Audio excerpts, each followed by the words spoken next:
mga post-its, kailangan matanggal ang post-it mula sa t-shirts pamagitan ng paggalaw, pagtalon, pag-shake. In other words, bahala kayo sa buhay nyo. Pero paalaala, reminder lang, bawal po hipan o sagiin gamit ang anumang parte ng katawan. So basically, sa galaw nyo lang talaga kailangan matanggal. At meron dito sa likod, wala. Okay, so lahat basically nasa braso lang. So, mga kamay nyo, isa rin nyo muna. Sige, nakabuka na yung kamay mo. So this is Shake It Off. Good luck. The game begins in 3, 2, 1. Go! Good! Good! May isa pa. Okay na, okay na.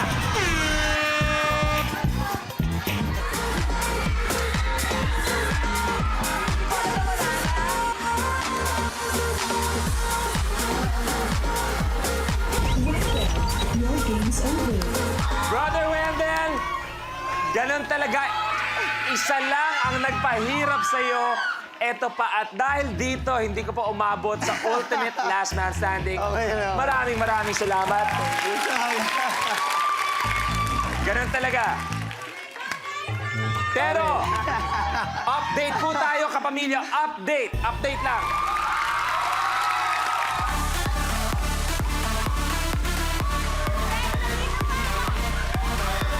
Buhay pa ang laban ni Loisa. So, apat na lang. KitKat, kamusta yung injury? Nakalimutan mo ba yung sakit lahat? Dahil talagang kailangan na ng pera? Hindi, napapaganyan din ako. Meron din. Okay, maraming salamat na kahit injured ka, binibigay mo pa rin na lahat sa Minute to Win It. Thank you very much. We have 4 players. Sino kaya magiging matitirang tatlo? Tingnan natin. Ito na ang blueprint nyo.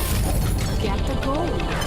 Sa challenge na ito, kailangan ma-shoot ng player ang lobo sa basket na nasa kabilang dulo ng stage. Para magawa ito, kailangan tamaan ng player ang lobo gamit ang kahit anong parte ng katawan, maliban sa braso at mga kamay. Kapag nahulog ang lobo sa sahig at pumutok ito, kailangan bumalik sa starting point. Ang huling makakagawa ng challenge ang ma-eliminate. Okay, get a goal tayo ngayon. Isa-isa lang pag-shoot sa mga lobo. Kapag nahulog o pumutok ang balloon, kailangan bumalik sa starting point. Then resume the challenge. Kapag tumama sa kamay o sa braso, kailangan din bumalik sa starting point. So para malinaw, dito sa shoulders, pwede tayo. Pero dito pababa sa braso ay hindi pwede. Bawal dalhin ng ulo o ng dibdib ang lobo at dalawang lobo ang kailangan ma-shoot sa basket. So eto na tayo. Ako ipapwesto. Players, good luck.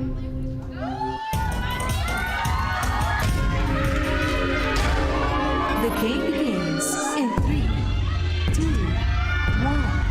Go!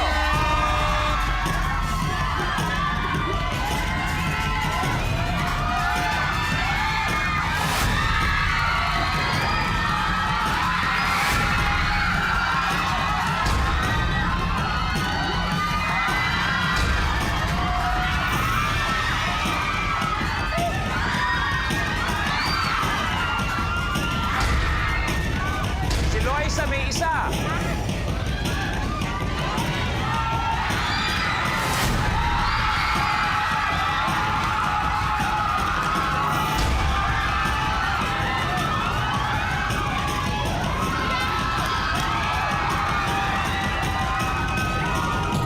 Ay, lumagpas pa. Ingat, KitKat.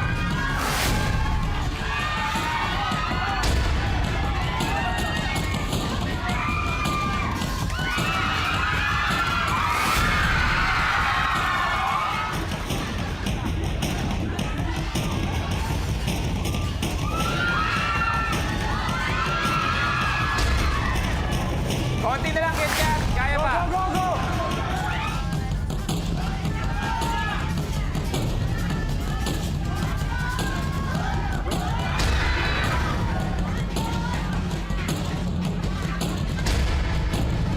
Kuya, nauuhaw na ako. Tingin tubig para kay Anton.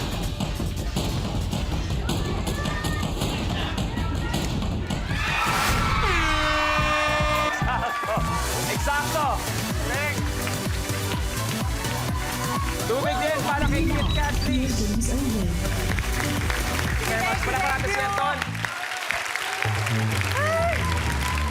Hinga. Okay ka lang so far? Meron na tayong top 3. At tandaan natin, yung top 2 ay may guaranteed na 20,000 pesos at sila mag-head-to-head for 1 million pesos. Kaya naman, kaya?